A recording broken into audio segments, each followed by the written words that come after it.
Oi, pessoal. Oi, Gabi. Eu sou a Jennifer, tenho 37 anos e esta é a continuação da minha história. Para ouvir a primeira parte, entre no vídeo anterior a esse. Segredos Dark.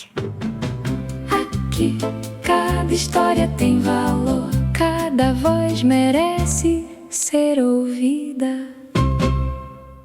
Na primeira parte, eu contei como que eu me casei com o Rafael, um homem dependente de drogas que destruiu as minhas economias.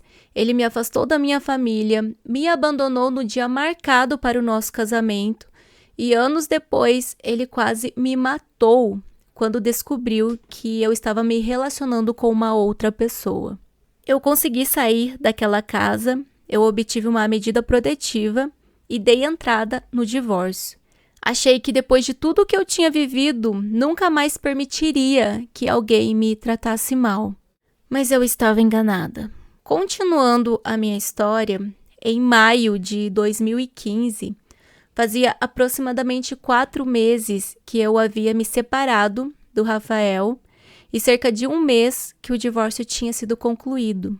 Eu estava no último ano da faculdade de enfermagem e eu vivia uma rotina muito exaustiva. Eu trabalhava das 7 da manhã até as 7 da noite e depois eu seguia para um estágio no hospital, onde eu permanecia até perto da meia-noite, ou seja, o dia inteiro praticamente fora de casa. Quando eu chegava na minha pequena kitnet, onde eu estava morando, eu ainda precisava estudar e escrever o meu trabalho de conclusão do curso. E muitas das vezes eu só conseguia dormir depois das 3 horas da madrugada. Era extremamente cansativo. Mas eu sabia que eu precisava terminar a minha faculdade custe o que custar. Depois de tudo o que tinha perdido, aquele diploma era uma das poucas coisas que ninguém conseguiria tirar de mim. Eu ainda mantinha pouco contato com os meus pais. A maneira como eles haviam reagido quando descobriram a minha traição continuava doendo em mim profundamente. Eu reconhecia os meus erros, mas eu não conseguia esquecer que passei 10 dias sozinha depois de ter sido espancada. Eles sabiam que Rafael quase tinha me matado, e mesmo assim, a vergonha que sentiam da minha traição pareceu falar mais alto. Eu precisava da minha família, mas ao mesmo tempo, eu não sabia como me aproximar deles novamente. Foi nesse período que eu recebi uma mensagem de César. Eu já o conhecia superficialmente. Havíamos nos encontrado alguns anos antes, no intervalo entre o fim do meu relacionamento com o Will e o começo do namoro com o Rafael. Nunca tivemos nada sério. E depois, cada um seguiu seu caminho. César estava morando no Rio de Janeiro. Começamos a conversar e ele demonstrou interesse em me encontrar. Pouco tempo depois, ele me convidou para passar um final de semana na casa dele. Ele disse que pagaria as minhas passagens e ele realmente me enviou o dinheiro para eu poder pagar as passagens. Eu estava, naquela época, muito fragilizada, sozinha, desesperada para acreditar que ainda poderia construir a minha família. Eu então aceitei o convite. Quando eu cheguei ao Rio de Janeiro, eu ainda precisei pegar um ônibus e depois um trem. E por fim, outro ônibus até chegar à casa de César. A viagem naquele dia parecia interminável. Foi muito longa. Ele morava em uma casa pequena, com móveis antigos, simples. Não havia nada de errado, em viver com simplicidade. Mas eu logo percebi que o problema não era a falta de dinheiro. Na verdade, César, ele era extremamente avarento, ou seja, mão de vaca. Durante o fim de semana, oferecia apenas uma refeição por dia. A comida era quase sempre feijão, macarrão e calabresa. Quando fomos à praia, ele se recusou a comprar qualquer coisa. Não queria água, comida, passeio ou qualquer programa que envolvesse gastar algum dinheiro. Eu já deveria ter entendido que aquela não era apenas uma pessoa econômica. César parecia sentir raiva cada vez que precisava abrir a carteira, inclusive até para necessidades básicas. Mesmo percebendo os sinais, eu aceitei começar um relacionamento com ele. Sim, gente, podem me julgar. Eu tinha muito medo de ficar sozinha. Eu também continuava carregando aquela antiga obsessão de que eu precisava me casar e construir uma família para provar que minha vida não tinha sido destruída, para provar que eu estava me reerguendo e que tudo que eu passei não foi em vão, algo desse sentido. E durante aquele mesmo fim de semana, César falou em namoro e casamento. E, gente, eu aceitei. Hoje, olhando para trás, eu vejo que eu não estava apaixonada. Eu estava emocionalmente desesperada. E eu fico muito triste em saber que, assim como eu, ainda existe muitas mulheres, até homens, que ainda se encontram nessa situação. Aceitam pouco, estão cegos para ter alguém e acaba aceitando qualquer pessoa. Então, só abrindo um parênteses aqui, eu quero muito que a minha história sirva pelo menos para alertar alguém a não permanecer em relacionamento em que você não ganha nada, em que você não tem nada, em que a pessoa faz você de gato e sapato e você ainda volta. Espero que a minha história seja um alerta. Vamos continuar. Eu confundi a promessa de ter uma companhia com o amor. Quando eu voltei para minha cidade, eu decidi tentar morar novamente com os meus pais. Eu conversei com eles, eu pedi para voltar para casa. Eles me aceitaram, só que eles estabeleceram condições. Eu não deveria falar sobre o Rafael e o que ele tinha feito comigo. Não deveria reclamar da agressão e nem ficar relembrando o abandono que eu sofri. E eu também precisava voltar a frequentar a igreja regularmente. Era como se o meu sofrimento fosse um assunto proibido naquela casa. Para ser aceita novamente, eu deveria fingir que estava tudo bem. E mesmo assim eu concordei. Eu estava cansada de viver sozinha. Eu sentia muita falta da minha família. Em julho de 2015, eu concluí o 9º período da faculdade e eu entrei em férias do estágio. César decidiu passar aproximadamente um mês lá na casa dos meus pais. Foi durante essa convivência que a minha família começou a perceber a personalidade dele. César, ele era autoritário. Ele acreditava estar sempre certo, nunca errado. Ele gostava de impor suas opiniões e ele tinha dificuldade para aceitar qualquer pessoa que pensasse de forma diferente da dele. Ele falava como se soubesse mais que todos, embora várias de suas atitudes demonstrassem falta de maturidade e falta de bom senso. A minha família não gostou dele. Mesmo assim, durante uma reunião familiar, César fez um discurso e anunciou que queria se casar comigo em dezembro daquele mesmo ano. Mais uma vez, tudo estava acontecendo muito depressa. Em vez de questionar, os meus pais aprovaram. Na visão deles, um novo casamento poderia restaurar a minha imagem diante da igreja e da cidade, e seria uma maneira de limpar a minha honra depois do divórcio e da traição. Essa expressão, ela me machucava muito. Eu tinha sido agredida, abandonada, quase morta. Mas parecia que o grande problema da família era o fato de eu ser uma mulher divorciada. Mesmo assim, eu mergulhei nos preparativos. Eu queria um casamento bonito. Não precisava ser luxuoso, mas eu desejava ter a experiência que eu não tinha conseguido ter com o Rafael. Queria entrar vestida de noiva, receber os meus amigos, tirar fotos e guardar, assim, uma lembrança feliz do dia do meu casamento. César, ele não concordava com o meu pensamento. Sempre que eu falava sobre festa, ele me chamava de gastadeira, exibicionista. Dizia que eu queria aparecer e jogar dinheiro fora. Na prática, porém, ele não estava pagando quase nada.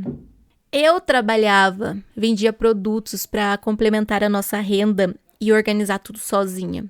Entre salão, comida, decoração, roupas, convites e os demais preparativos, eu gastei aproximadamente R$ 25.000. Minha mãe contribuiu com 500 para o bolo. E praticamente todo o restante saiu do meu bolso. Então, em setembro de 2015, perto do meu aniversário, César ele apareceu de surpresa em nossa casa. E ele disse que ele pretendia ficar por 20 dias, mais ou menos. Minha mãe já estava muito cansada da presença constante dele lá em casa e de todo o trabalho adicional dentro de casa. Porque quando a gente recebe alguém, é um esforço, porque você vê aquela pessoa como um convidado, que você faz comida, tem que ser um anfitrião, uma anfitriã. Então, a minha mãe já estava cansada de ter que organizar as coisas para ele. E dessa vez, eu acabei resolvendo estabelecer um limite. Eu disse a César que ele poderia ficar 4 dias. Caso quisesse permanecer mais tempo na cidade, ele deveria procurar então um hotel. Depois de discutir, ele concordou em ficar 5 dias. Quando ele voltou ao Rio de Janeiro, ele levou os convites destinados à família dele para poder entregar, para eles. Eu acreditava que, apesar das discussões, tudo ficaria bem depois do nosso casamento. Pois é, parece que eu ainda não tinha aprendido a lição que eu contei para vocês no primeiro vídeo. Bem, em dezembro de 2015, depois de 6 anos de curso, finalmente eu concluí a faculdade de enfermagem. Apresentei o meu trabalho de conclusão e tirei uma nota de 9,9. Para mim, foi uma conquista enorme. Eu fiquei muito emocionada, muito feliz. Eu havia trancado a faculdade por conta de Rafael. Trabalhado em 2 empregos, passado fome, enfrentado violência doméstica e recomeçando praticamente sem nada. E mesmo assim eu consegui terminar a minha faculdade. Eu esperava que a minha família demonstrasse orgulho, mas não houve festa, não houve comemoração, nada. Eu fiz uma colação de grau individual, de forma bem simples e quase solitária. Aquilo me entristeceu, mas eu estava ocupada demais com o casamento para poder sentir. Na semana da cerimônia, eu descobri que a família do César não viria ao casamento. Nenhum parente dele apareceu. Todo o casamento que eu havia organizado e pago seria realizado praticamente apenas para minha família e para os meus amigos. César começou a fazer também exigências muito estranhas sobre a cerimônia. Ele dizia que, simbolicamente, o noivo representava Jesus e a noiva representava a igreja. Por isso, eu deveria entrar com meu pai e permanecer esperando por ele no altar. Normalmente, é o noivo quem espera a noiva. Só que César queria fazer o contrário. Só que mesmo eu achando estranho, eu aceitei, para poder evitar discussão com ele. Foi um momento um tanto constrangedor, eu esperando ele no altar e ele tendo a entrada triunfal dele no meu lugar, no lugar da noiva. Eu vi que as pessoas se entreolhavam, achavam até engraçado ou esquisito, mas fazer o quê? Eu aceitei essa situação. Então, nós nos casamos em dezembro de 2015. Depois da cerimônia e da festa, eu imaginei que passaríamos a noite de núpcia em um hotel. Só que César, ele se recusou. Ele disse que não gastaria dinheiro com aquilo e que poderíamos dormir na casa dos meus pais mesmo. Assim, depois de uma festa que me custou aproximadamente R$ 25.000, eu passei a noite de núpcias na casa da minha família. Não tivemos nenhuma relação sexual na noite de núpcia. Em vez de viver um momento romântico, nós discutimos enquanto arrumávamos as malas para viajar lá para o Rio de Janeiro. Aquela deveria ter sido mais uma confirmação de que eu estava entrando em um outro casamento completamente errado. Mas eu já tinha assinado os papéis, realizado a festa e me apresentado novamente como esposa diante de todos. Eu não queria admitir que eu tinha cometido outro erro. Quando chegamos ao Rio de Janeiro, já era aproximadamente 11 horas da noite.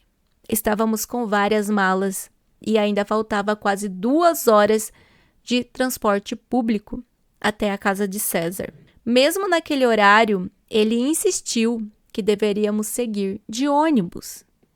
Eu estava exausta, carregando bagagens, muito cansada depois do casamento e da viagem. Eu disse que eu não iria. Pela primeira vez, eu tive uma crise e eu deixei claro que pegaríamos um táxi. A corrida custou aproximadamente R$ 250. E César com certeza reclamou durante o percurso inteirinho. Ele falava do dinheiro como se eu tivesse cometido um crime. E mesmo depois de chegarmos, ele continuou repetindo o valor e dizendo que aquilo tinha sido um absurdo. No dia seguinte, eu comecei a descobrir como seria a minha vida de casada com ele. Eu passei cerca de 40 dias no Rio de Janeiro. Aproximadamente 30 deles foram marcados por discussões. Minhas roupas permaneceram dentro das malas, guardadas embaixo da cama. César não preparou espaço para mim e parecia incomodado com qualquer sinal de que aquela casa agora também deveria ser minha.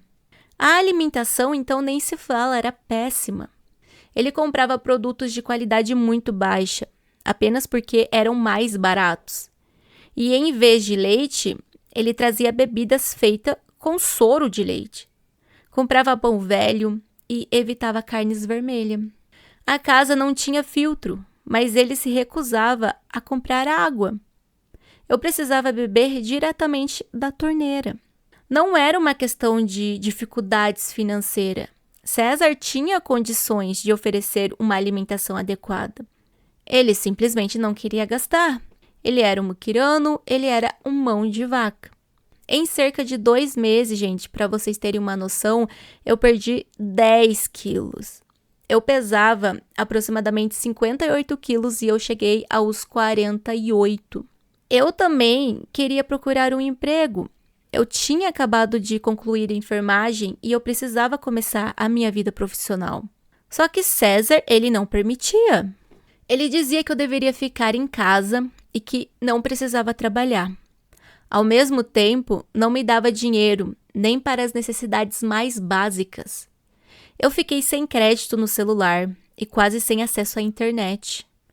Eu havia saído de uma relação em que Rafael controlava a minha vida através da dependência química, do medo, das dívidas, e agora eu estava entrando em uma outra prisão, dessa vez construída por meio de isolamento e da dependência financeira. Foi então que apareceu um rapaz lá em casa. Ele tinha cerca de 26 anos e começou a discutir com César, chamando-o de vagabundo. Eu não entendia quem era aquele homem e nem por que ele falava daquela maneira. Só depois que eu fui descobrir a verdade. Ele era o filho de César. Ou seja, o meu marido tinha escondido que possuía um filho adulto de um relacionamento anterior. Não era uma informação pequena. César tinha omitido a existência do próprio filho durante todo o namoro, noivado, casamento. E eu fui lá confrontar ele. A discussão ficou cada vez mais intensa. Ele tentou inverter a situação, como sempre ele fazia. E ele me tratou como se eu não tivesse direito de fazer nenhum tipo de pergunta. Em determinado momento, César até partiu para cima de mim. Eu fui humilhada, agarrada e novamente jogada no chão, assim como já tinham feito comigo antes, no relacionamento anterior. O medo que eu sentia de Rafael voltou imediatamente. Era como se o meu corpo lembrasse de tudo que eu já tinha passado. Eu tinha prometido a mim mesma que nunca mais aceitaria uma agressão em silêncio. Então eu peguei o telefone e eu chamei a polícia. Quando os policiais chegaram, César, ele mudou completamente. Ele começou a chorar, ele se fez de vítima. Tentou convencê-los de que era eu a desequilibrada da história. Então, um dos policiais pediu para conversar com alguém da minha família. Que vergonha, gente. Eu telefonei para minha mãe e eu coloquei a ligação no Viva Voz. Eu esperava que, apesar de tudo, a minha mãe me defendesse. Em vez disso, minha mãe disse ao policial que eu era uma péssima filha e que ele não deveria acreditar em mim. Eu não acreditei que a minha mãe falou isso. Ainda mais naquele momento que eu precisava ter alguém que comprovasse que eu não era doida. Naquele momento eu senti como se alguma coisa dentro de mim tivesse morrido. Eu estava em outro estado, longe de todos, presa na casa de um homem que tinha acabado de me agredir. Quando eu pedi ajuda à minha mãe, ela me desmoralizou diante da polícia. Só que o policial, felizmente, ele percebeu que eu não estava segura naquele local. Ele me aconselhou a sair daquela casa o mais rápido possível e registrar uma ocorrência. E foi o que eu fiz. Naquela noite, César deitou-se para dormir tranquilamente. Eu fiquei no sofá, chorando e tentando entender como minha vida tinha chegado novamente àquele ponto. Eu havia sobrevivido ao Rafael, para poucos meses depois eu casar-me novamente com um homem controlador e agressivo. Isso não poderia estar acontecendo. No sábado seguinte, eu telefonei para uma tia minha e também procurei Rafaela, uma vizinha e amiga que morava no Rio de Janeiro. Rafaela já tinha me ajudado a encontrar um trabalho como dama de companhia de uma senhora idosa. E eu vou chamá-la de Dona Maria. Dona Maria era uma mulher de boa condição financeira. Ela morava em um apartamento da zona sul do Rio. E o meu trabalho era acompanhá-la, ajudá-la na rotina e fazer a companhia para ela. Na segunda-feira eu cheguei ao trabalho emocionalmente destruída. Dona Maria, ela percebeu que algo estava errado e ela perguntou o que tinha acontecido comigo. Foi então que eu contei tudo a ela, eu desabafei. Falei sobre o casamento, as brigas, a avareza, o filho escondido, a agressão, a ligação para minha mãe, tudo. Foi então que Dona Maria começou a chorar juntamente comigo. Depois ela segurou as minhas mãos e ela disse: "Você não vai voltar para aquela casa. Venha morar comigo." Eu quase não conseguia acreditar. Uma mulher que mal me conhecia estava me oferecendo o acolhimento que a minha própria família não tinha conseguido me oferecer. Com certeza eu aceitei. Eu e Rafaela planejamos retirar as minhas coisas enquanto César não estivesse por perto. Como não conseguíamos entrar normalmente na casa, pegamos minhas roupas e passamos tudo por cima do muro. Foi dessa maneira que eu recuperei meus poucos pertences, jogando as minhas próprias roupas por o muro, como se eu estivesse fugindo de uma prisão. Eu deixei um bilhete para César, dizendo que o nosso casamento havia acabado. E em seguida, eu logo fui morar com a Dona Maria. Aquela mulher, ela se tornou um dos maiores presentes que Deus colocou no meu caminho. Ela não apenas me ofereceu um teto, ela me devolveu a sensação de que eu merecia ser tratada com respeito e compaixão. Com Dona Maria, eu voltei a me alimentar, organizar minha vida e recuperar a minha dignidade. Em agosto do ano de 2016, aproximadamente 7 meses depois do casamento, minha separação com César foi oficializada. Meu segundo casamento tinha durado apenas alguns meses. Olhando de fora agora, estava na cara que isso iria acontecer. Eu sentia vergonha de ter me casado novamente tão depressa, mas dessa vez eu não permiti que a vergonha me mantivesse dentro de uma relação violenta. Eu preferi enfrentar o divórcio a continuar colocando a minha vida em risco. Em outubro de 2016, enquanto eu ainda morava com a Dona Maria, eu recebi uma solicitação de amizade no Facebook. E o nome dele era Gustavo. Gustavo era brasileiro, mas ele vivia em Portugal. Havia aproximadamente 13 anos. Quando começamos a conversar, ele disse que já me conhecia. 6 anos antes, durante um dos meus estágios em um posto de saúde, Gustavo tinha acompanhado a avó em uma triagem E fui eu que fiz o atendimento inicial e ele nunca mais esqueceu de mim. Eu não lembrava dele. Para Gustavo, entretanto, aquele encontro tinha ficado guardado na mente dele. Então começamos a conversar diariamente. Depois de apenas 5 dias, ele me pediu em namoro. Gente, tudo parece que acontece rápido demais na minha vida. E parecia rápido demais, principalmente considerando tudo que eu já tinha vivido. Só que desta vez, porém, eu estava mais cautelosa. Eu não queria me casar às pressas, muito menos abandonar a minha vida por qualquer promessa. Enquanto eu conversava com Gustavo, eu estudava para um concurso da Marinha. Eu acreditava que aquela poderia ser uma grande oportunidade profissional para mim. Em dezembro de 2016, eu recebi um e-mail informando que o concurso tinha sido cancelado. Quando eu contei para Gustavo, ele me fez um convite. Por que você não vem morar comigo em Portugal? Eu confesso que aquela proposta ela me assustou. Eu já tinha me mudado para ficar com César e eu conhecia o perigo de depender de um homem em uma cidade onde eu não tinha estrutura. Quem dirá em um país?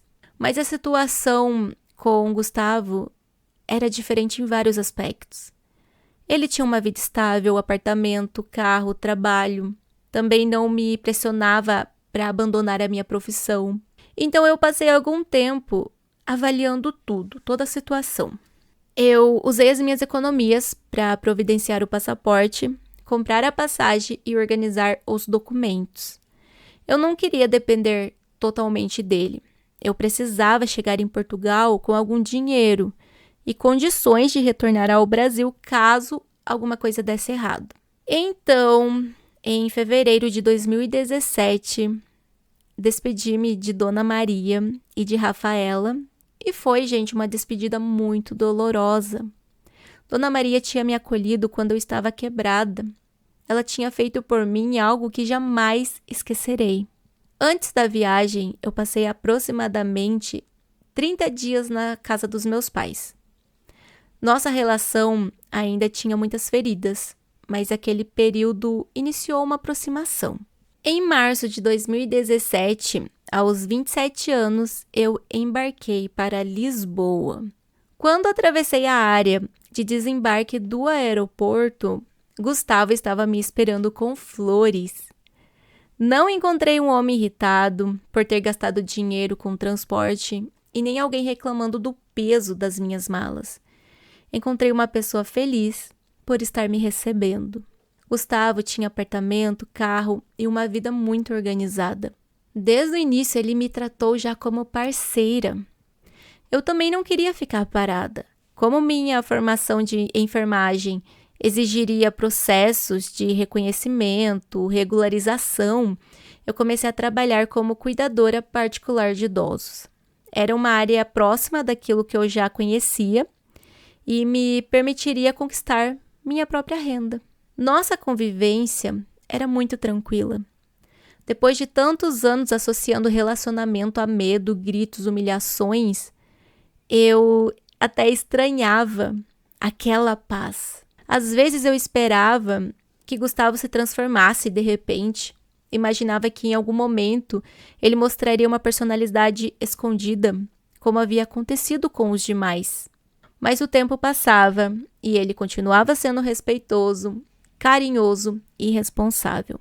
No final de 2017, eu adoeci gravemente. Primeiro, tive pneumonia e depois desenvolvi uma forte infecção no ouvido.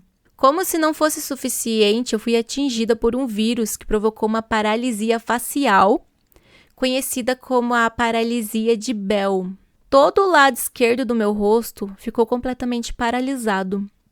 Eu não conseguia fechar os olhos, mover corretamente a boca ou até controlar a saliva. Então eu passei a babar e eu tive muita dificuldade para falar e para me alimentar. Fiquei praticamente presa à cama. Eu tinha medo de nunca mais recuperar os movimentos do rosto. Também tinha vergonha da minha aparência. E foi durante aquela doença que eu compreendi quem Gustavo realmente era. Ele me dava banho, me alimentava na boca, me ajudava a levantar e ele cuidava de todos os medicamentos para mim. Me levava às consultas, me acompanhava na fisioterapia e fazia os exercícios comigo em casa. Quando eu chorava com medo de permanecer daquele jeito, ele dizia que ele continuaria ao meu lado, com ou sem recuperação. Em nenhum momento demonstrou nojo, impaciência ou vergonha. Eu já tinha me casado com homens que diziam me amar, mas me abandonaram quando eu mais precisei. Gustavo ainda nem era meu marido oficialmente, e mesmo assim ele cuidava de mim com uma dedicação que eu nunca tinha conhecido.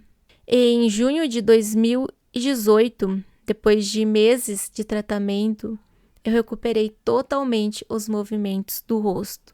Não fiquei com sequelas, graças a Deus.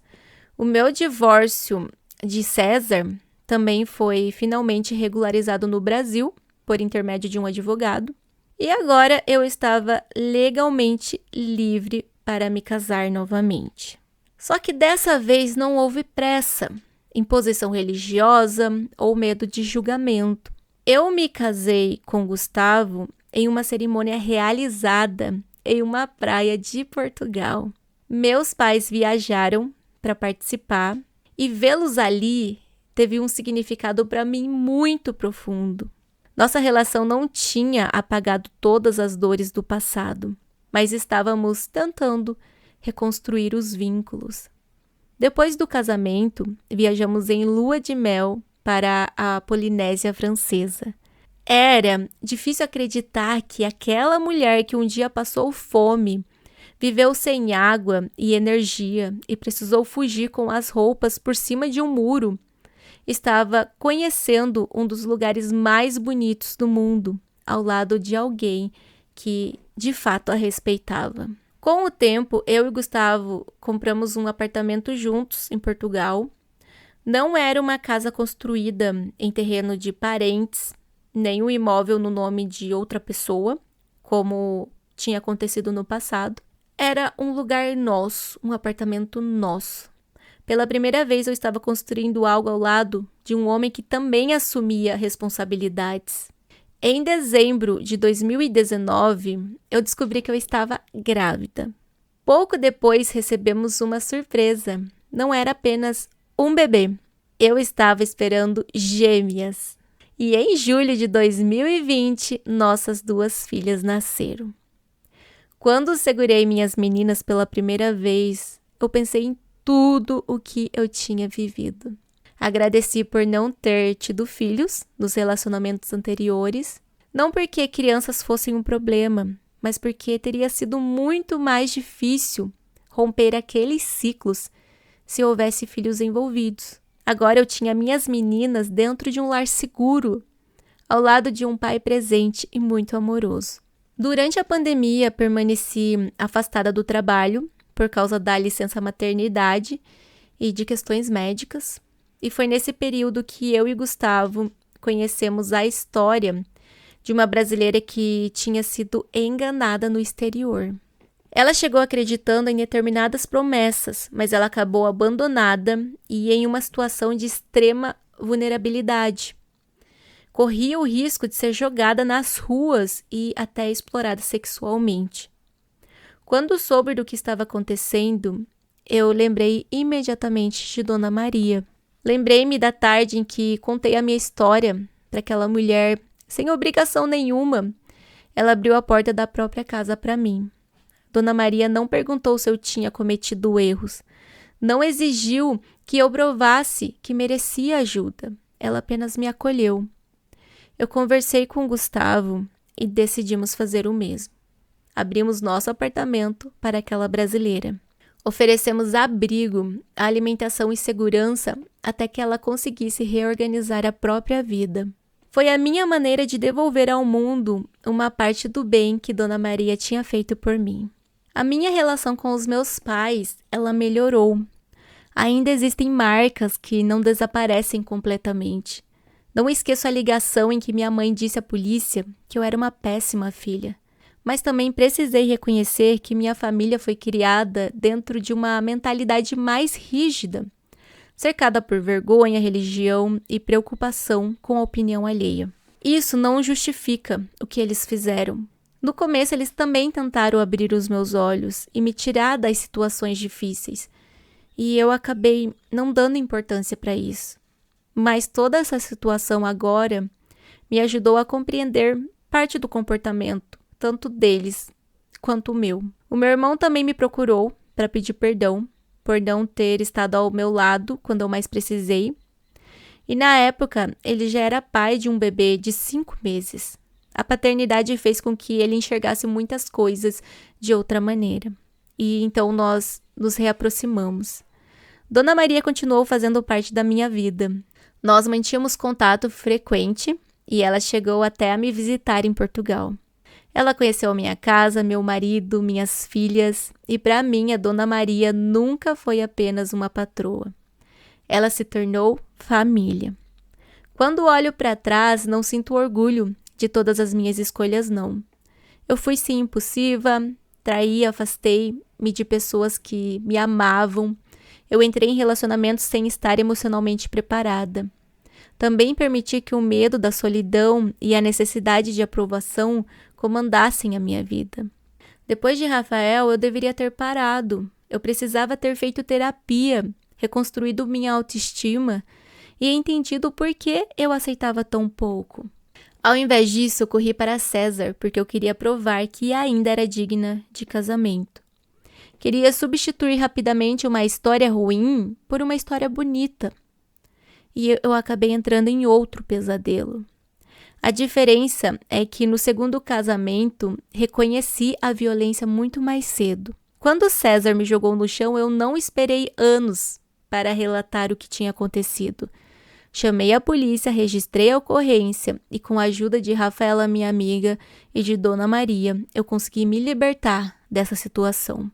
Eu aprendi que mulher nenhuma deve continuar em uma relação apenas porque gastou dinheiro em uma festa, convidou pessoas, assinou documentos ou teme passar por outro divórcio. O erro não é sair de um relacionamento abusivo. O erro é permanecer nele apenas para proteger as aparências.